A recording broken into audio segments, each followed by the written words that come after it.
Hi, all. Welcome to episode 56 of Small Business Stories.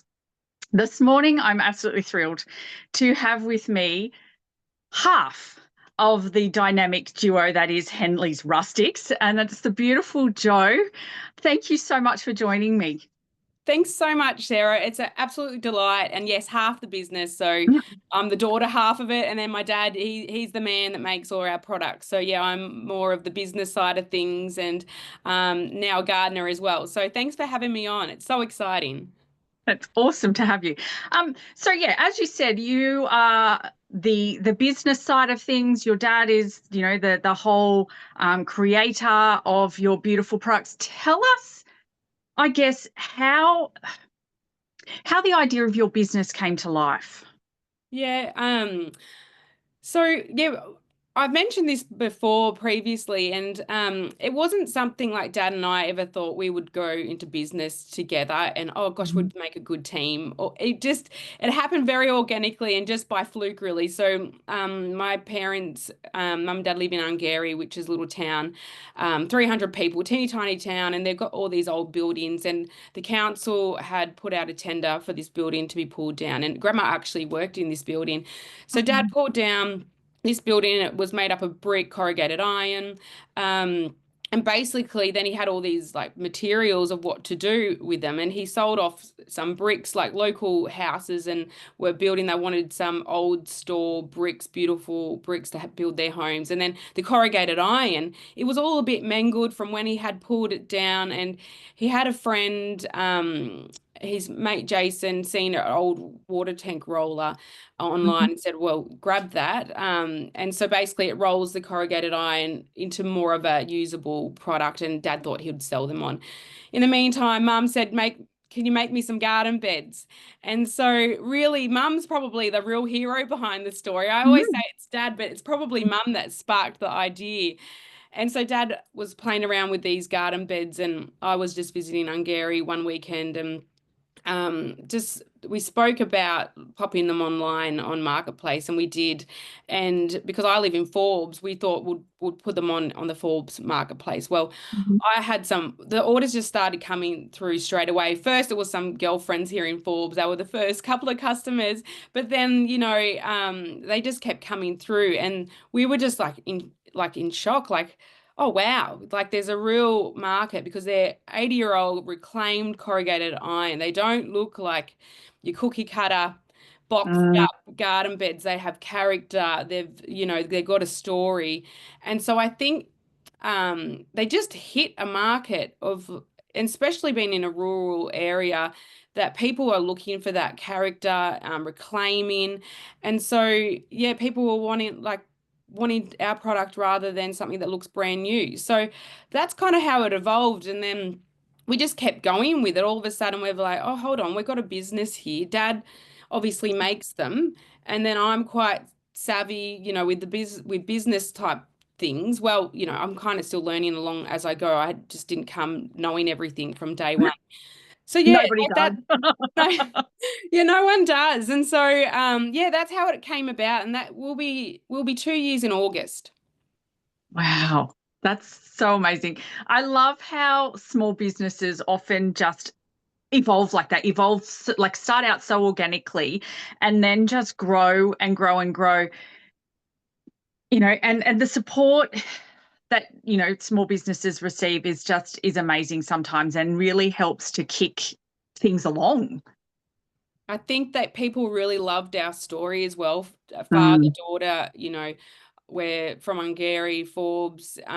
People love that, and we're just a little family doing the best we can. And, we are really genuine people. I don't want to big note myself around that, but we just are real people. Mhm. And we really care. And so people can feel that, I think. And I am a big supporter that, Sarah's like small business as well. So Mhm. I'm like supporting as much other local business as much as possible and being an advocate for small businesses and supporting local. So I think it's all just meshed in well and all just gelled in well, that we are just true to who we are. And Mm. the people that are purchasing from us are like-minded people. So it's just become this community And as you know, like I have created this online space on Instagram, Facebook, where I'm also sharing the gardening process. So that's probably what I Mm, do a bit more, is showing then what can you do with your garden beds, because so many people are coming into this for the first time. And I'm new to gardening. I'm only a year in, and it's just showing you that anyone can do it. And I just keep hearing people keep talking about like what the positive that came out of COVID was, that people were really, stuck at home mm, and really getting into their garden. And we have probably just come in after that with a product that's supporting people create their dream homes, their dream gardens, and getting to grow their own homegrown veggies, which people have never done before. And same with me, I had never done that before, and here I am doing it. And it's such it's a really rewarding process. I know, we have done it. We're kind of a bit slack at it at the moment. But we did a lot of it when the kids were young, because I think it's a really great way to show our children exactly where their food comes from, and teach them that they can produce for themselves. And they're so capable of it. Like I just did Mm, some seed sowing with my children this week, and it's so exciting that they get these little seeds and then they get to watch them germinate and grow, and then you put them into your garden beds and they produce vegetables.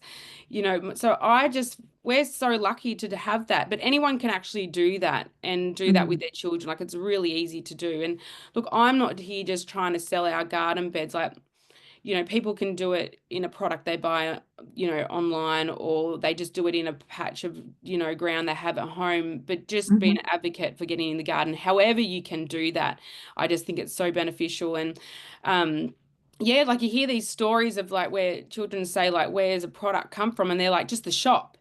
Well, mhm, here it is. Like, and people on farms, like, that's next level. They get to also see the meat process as well and all that, those type of things. And I'm from a farm. We grew up on a farm. So I did always see how, how we did get our meat. And mum had a little veggie patch when I was young. I didn't really get into it. I was more making cubby houses and climbing trees as a child. So really, I'm finding this as an adult, as a 40-year-old. This is me now. But my kids, we're not on a farm. And so this is my version and my impact with my children, and how to instill that in them. And then they can have that for life. mm. It's special. It is really special. Like you said, it does it teaches them some really good core values, and and some good life lessons, I think, come from gardening and being active and being a part of the world around them. Absolutely. And just getting outside. Like, Mm, my kids do love being inside in the hotter days, but I've been really enjoying this pocket of time in summer after dinner, before bath, even just finding mhm, moments to get out there. And Frankie's such a great little veggie eater, but he's just not into vegetables at the moment, but he loves picking them and helping out the process. And eventually he will find those taste buds, mhm, because I wasn't a big fan of veggies growing up, and now live for them. So yeah, no, you can, just because they're not necessarily eating them all, it's still exposure, and then they'll eventually find, mhm, the love of it. So you spoke about your garden beds being made with reclaimed corrugated iron.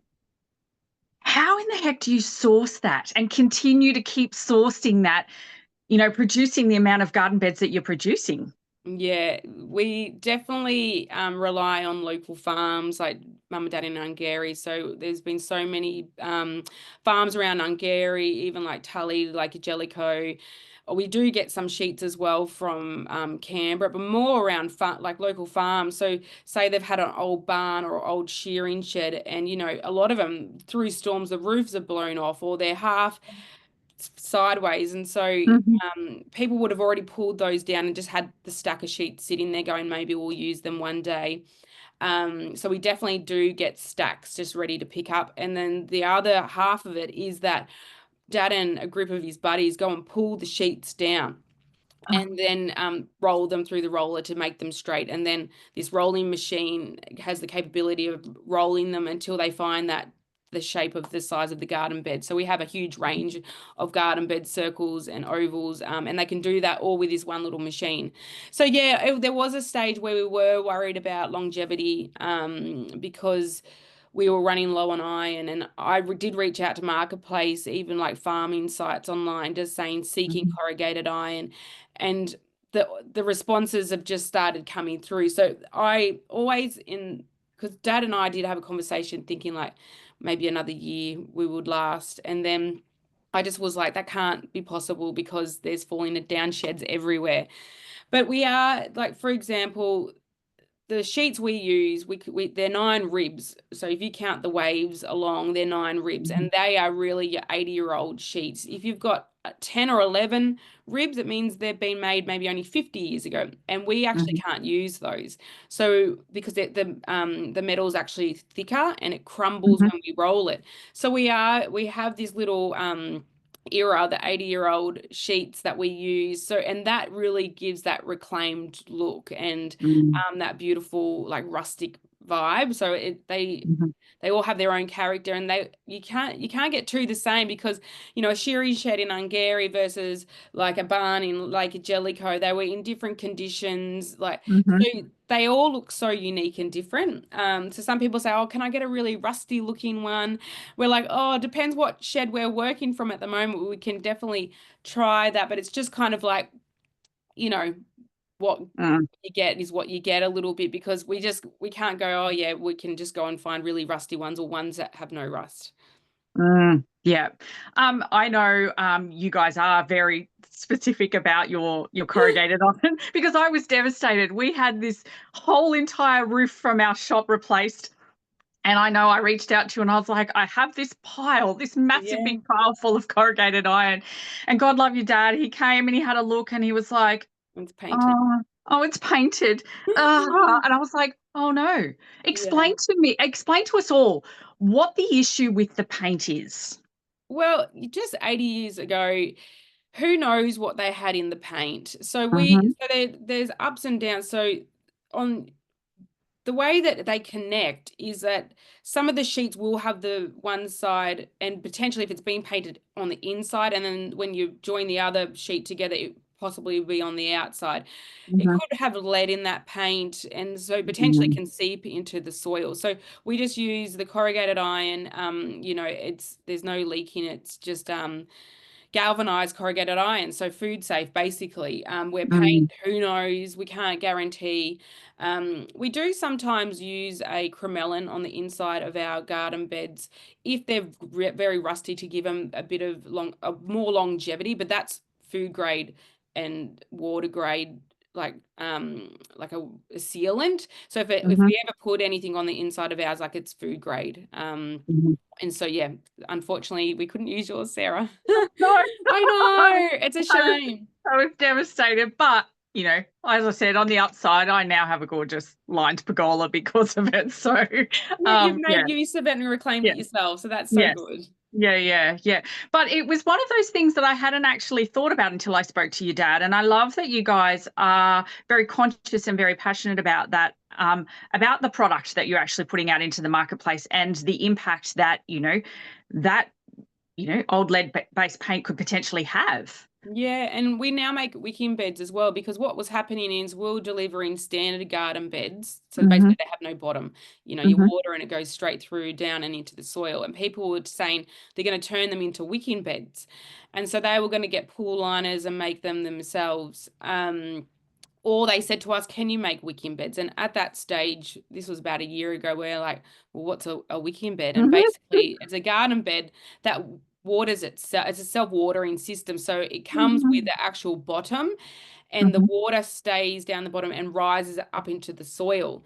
So it means you just top it up every couple of weeks, every couple of months, like more in winter. And so then we were like, okay, well, we need to make wicking beds. But same thing again, you need to be so careful with the product you use. So the membrane that we use to make that waterproof reservoir is also water safe and food grade. Because we do get Hmm. questions about that. And because it's a hard membrane, it won't leak into the soil. So you have to have peace of mind. Like there's so many worries in the world of, what's in our water and what's in our Hmm. food. And we just want to say, sleep well at night time going, well, our products, it's up to the customers to make sure they're not using chemicals in sprays and things Hmm. themselves. But at least they know that their product is chemical free. Yeah, that's so important because, yeah, as you said, there are so many things that are in our food and on our food and in our water that shouldn't be there. And that exposure has a huge impact on people's health. But yeah, I love that you guys are very, like I said, very conscious and are doing what you can to avoid all of that. I wanted to speak to you today because I know I work in a family business. Our business was started by my mum and dad. My dad still works with us, and my brother and I now run the business, and my mum since retired. Explain to us how the whole family working dynamics can work sometimes. Yeah, and yeah, your hardware shop, you work with your family, so you probably know this quite well, what it's like to work with family. But for Dad and I, because Mum helps out a lot as well. She does go out on deliveries, but it's Dad and I, like it's our business, and we're the ones talking all the time. For Dad and I, look, you probably can't even like. There's no special, there's not something that we both have changed our personalities. We just have come with our own personalities and it's just worked. And our family dynamic between Dad and I, if you say, oh, father-daughter team, gosh, that really works. Maybe another father-daughter team wouldn't work. But for Dad and I have just been really lucky that we just work. Like he is the craftsman making the product and I'm doing what I need to do. And literally, sometimes we might have a 5-minute phone call during the day, just saying, "Oh, can we also fit another order onto that load?" And we say, "Yeah." Like it couldn't just be something so quick. And then, for example, if you're working, say I was working with a business partner that wasn't family, you probably need to set up meetings to have discussions. You probably need to have a lot more structure. So I know Dad wakes up 6:37. So a lot of our conversations are 6:30 in the morning because, things are quiet. I've got him before he's gone to the workshop. And so would you do that to someone that wasn't family? No, you wouldn't call them at 6:30 in the morning. But that's so for us, it's just there's no real worry or filters or how things are going to come across. We're just having just honest conversations, and they're pretty not general, but they're not really hard conversations. We'll just have conversations as things come up. Dad will have an idea and I'll, respond with an idea, or it's just worked. And I can't even tell you the magic or the secret behind why it works so well. It's just our personalities work well. We both can do people. And like sometimes I'll call him and I'll say, Dad, I'm calling you as a daughter right now. And I'll have a conversation about something that's going on in life. And like he can put that little father's hat on for a moment. So there are times where I just need my dad and he's still that person. I've got goosebumps actually saying that. And he is just that dad for me. But then other times it's like, oh, can you squeeze 2 more garden beds on that load? And then that's the conversation for the day. So I'm really lucky. Like I'm very close with my mum and dad, and my kids are extremely involved with our little family business as well. And my dad is the male figure in my kids' lives, so he's a very special person. And my kids call Nanny their best friend. So we're just lucky that we're just really close, and we were close before this happened, but we get to talk more and probably see each other more as well. And our garden beds are Granddad's garden beds. From the kids' eyes, like I'll say I'm working on Granddad's garden beds right now, or so look, it's just worked. And I do hear some horror stories about families working together. Like it can go south. And I don't see that happening for us. Like we just feel so like we're still in this mindset of like, what? Wow, like this business, people just are loving it and we're loving it. Like we're still in this such positive momentum and appreciation. Like our customers we love so much. They're just so grateful. And I've created this online, community, and they're so grateful. And I'm grateful for Dad. He's grateful for me. And it sounds like a bit like, oh my gosh, like it's also fluffy and loving, but it really is. Like it really is that. And sometimes there might be a matter that has arisen and we need to have a conversation about that. And it's not something that we hold grudges about or anything like that. So yeah, I could talk about it for a long time, but we're just so Yeah. lucky that it does work so well. Yes, I feel that it's something that I guess is probably being built for your whole life. It's not just something that's happened because you've gone into business with each other. But you've gone into business because you know that the relationship that you have with each other is solid, and that you can have those, that open and honest communication without the grudges and all of that kind of stuff. Because I know, I swear sometimes if some people actually came in on some of the conversations that we had in our family business, they'd be like, oh my God, what is going on? These people don't Yeah. like each other. We have what we call passionate discussions. You know, they can get a bit sometimes because, life and business can be a bit stressful and a bit tough, and you've got to have some hard conversations. But we know that we are safe in our family to have those conversations, and that each of us are going to go away. Yeah, we might be a little bit mad or a little bit ticked off with each other for a little while, but we know that we're always going to come back. There's going to be no grudges held, and we know that we're going to be able to move forward. But as you said, unfortunately, some people don't always have that. Yeah. And I grew up on a farm and I was always the farm girl, and I always loved helping dad on the farm. And sometimes, like when we moved into town, we still had the farm. So sometimes we would go, like even when I was younger, from like Ungarie out to the farm, and sometimes we wouldn't even say anything, just enjoying, just looking out the window. Like we weren't always like real chatty chat like all the time, but I just loved always being in his presence and always helping him. Mhm. And I loved, like, he was going to the farm, I'm like, oh, can I come? And I have always just been probably okay with the silences, but like, and then also sometimes I can be chatty and I'm just chatting to him and he's just listening basically. And he's a very clever minded person. I would nearly classify him as like a scientist in his brain. He's just got this like magnificent brain and very clever. Mhm. So, sometimes you'll get talking on a topic and how the pyramids were made or something like that, and he'll chat for a long time about that. And like I said before, like sometimes I can a bit more of an emotional conversation, and he's a good person, a sounding board, because he doesn't get emotional about, he's just a very Mhm. factual person, where if I call Mhm. mum with some certain things, we're both nearly in tears, and she's really feeling that, where dad's just a bit more matter of fact. And so sometimes I'll go to dad if I just need some, like, just real The hard, honest truth. factual, yeah, and just factual conversations. And so I'm lucky I've got like the dynamics of both of that. Mhm. So yeah, no, just really lucky that it's all fallen into place. And yeah, we don't tick each other off. Like sometimes I do make mistakes, and that rare, but even on the last load, I made a couple of mistakes just by telling someone like the wrong day of their delivery. Anyway, mate, and he's just so good about it. He's just like, yep, no, we sorted it out.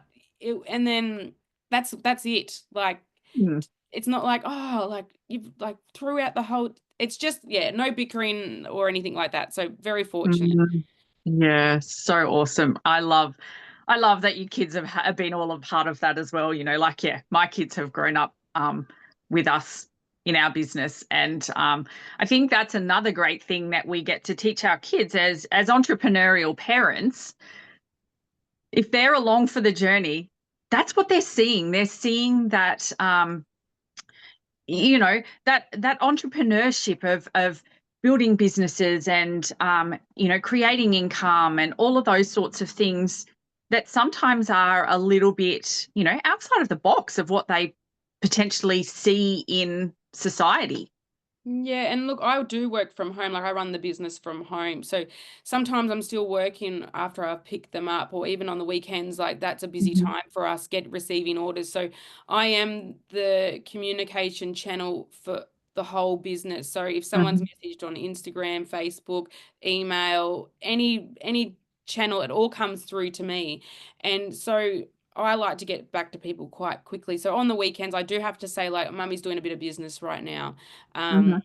and they are seeing that. So, and then they, because we make the garden beds and mum and dad also deliver them around the Central West, Riverina, even the ACT. So sometimes like when they're on the Central West run, mum and dad will come and stay here, and they got we wait out the front, and here comes the truck of garden beds down the road. So they get in that, like, mummy's taking the orders, granddad's making them, and and here comes the truck full of garden beds. So I think they get to see, like, understand it, because there is that physical component that they do get to see what granddad does. So Mm. I think it can be a little bit frustrating sometimes for them, like, that I am working on something critical, and I will have to just do that with them in 10 minutes time. And look, I've got Mhm. little timers. So I do put on the time, there's my 10 minutes. I just need this time to focus for a minute. So Mhm. it is a balance. And I am, like, Frankie's at school now, so I am finding I can do a lot more during the day, which frees up, that night time, even that an hour outside, that really is our time, after Mm. they're back from care. And so I am trying to find those special moments where it's just them. And they also do love doing the videos with me as well in the garden, in like, "Hi, gardening friends." They say exactly like me, "Hi, gardening friends." So they know, there is a gardening community, and our customers are watching on for suggestions, and they've embraced it just as much as we have. I love it. I love it. So, just before we wrap up, you touched there on ordering and deliveries. Explain to us, yeah, again, how people can actually order your products and get a hold of your products. It is, yeah, it's definitely a bit unique. People will message me and say, "I couldn't order online." I said, "Yeah, you can't order online, basically." So our website, Henley's Rustics, has our range, and it has all Mhm. our prices, and it also has, like, information. It's a bit of like an information hub in our range. Mhm. There is a contact tab on there that emails, and that comes through to me. I also Mhm. have, like, phone number, email. So basically people have to order through me. The reason for that is because I can't have people in Western Australia placing an order online, because Mhm. we deliver to the Riverina, Central West, ACT, like, that district, because dad Mhm. makes them and then delivers them. So there isn't the option to order online. It has to be through one of those methods, is phone Mhm. call from me, through the email. There's a email tab on the website. People order through Instagram, through Mhm. Messenger on Facebook. I just say, however you want to get back to me, that's fine. And I take that order and I process it from my end, and then I let Mhm. dad know. So basically we work on loads. So say we're Mhm. working on Griffith and Wagga at the moment, because they're our next loads going out. Mhm. So basically there is a date for that. So it's not like Mhm. people order and then I'm like, "Oh yeah, in 2 weeks you'll receive that." I'll let them know exactly what date we're Mhm. going to that town, and that's when it will be delivered. And then a week out, I contact them and just let them know a time, because some people like to be there. They don't Mhm. have to be home. We can leave them somewhere safe. And then from then, I do have a customer group as well that they can join. It's just a free group on Facebook where they can stay Mhm. connected with all our other Henley Rustics customers and share what they're up to. So it is a little bit unique with how to order, and I personally do micromanage all of that, and I'm very swift with responding. So at this stage, because we've now kind of come up with our regions of where we deliver to, I Mhm. know I can manage this personally, what we're doing, and we're not looking to grow the business any further, Mhm. to any other states, because we're just so busy locally that so we actually have people coming from Queensland and Victoria to come and collect their orders, just because they want the rustic reclaimed garden bed. So we do have people traveling to us. So, yeah, so I can manage what I'm doing. Dad can manage what he's doing with what we've kind of established. Yeah, I hope that's answered that one. Yeah, yeah, yeah. So, yeah, it's you order, check it all out on the website, Yeah, can order via the website or order via email, phone, Instagram, Facebook, send a message. pigeon, however you Yeah. can get to me. And yeah, and then you organize delivery dates for them around this region. So yeah, that's awesome. Or I guess if they're really, keen and they want to do a trip, they can come and pick it up for themselves. So Yeah, and yeah. that's the thing, because there's probably about 50 towns we deliver to, And so say someone's just a town one step away and it's like probably 40 minutes. Well, in Mhm. each town we deliver to, we actually have a meeting point, like, if it's at a showground. So they can come and meet us there and pick up their order on a load. Mhm. So even it doesn't necessarily mean in another state, someone like for when we deliver to Wagga, Tumut, they come and meet Dad at the Mhm. park and pick up their order that way. So even though we deliver to probably 50 towns, we probably service probably another 50 because, there's people that are just beyond our travel range. Mhm. So, yeah, we would love to deliver to everywhere and more like places, but we're just doing this well, and we've Mhm. got good systems in place, and to try and Mhm. get freight to take things to another state, who knows how they're going to get there and if they're Mhm. going to be the standard still that we want. So we really do just like to manage it and own the whole process. No, that's fair. That's fair. And, at the end of the day, you are only two people.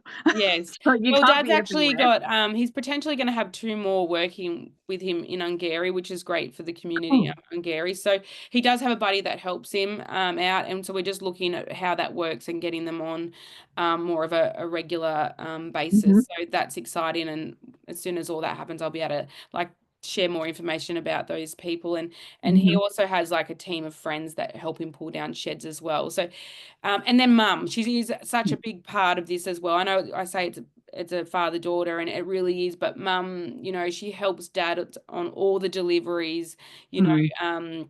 and it would be stressful delivering for dad just on his own. So mum helping dad on all the deliveries takes that pressure off, and dad can Mm. just focus on unloading and having a chat, while mum, does more of the chit chat as well. Yeah, love it. Love it. Well, thank you so much for sharing with us all of your stories about gardening and working with your family, and how your beautiful business has just come about so organically and grown so perfectly. It's been an absolute pleasure chatting with you. Thank you so much, Sarah. I really appreciate that. And I know some of my answers probably aren't giving people a lot of like guidance how they could do it again themselves, because we have kind of just stumbled into it and made it work. Like there's no real secret ingredients. A lot of it is just, oh, it's just worked in well. So thanks for having me on, and it's been a pleasure talking to you. And thanks everyone for all the massive support with our little business. It's just been fabulous. Thank you.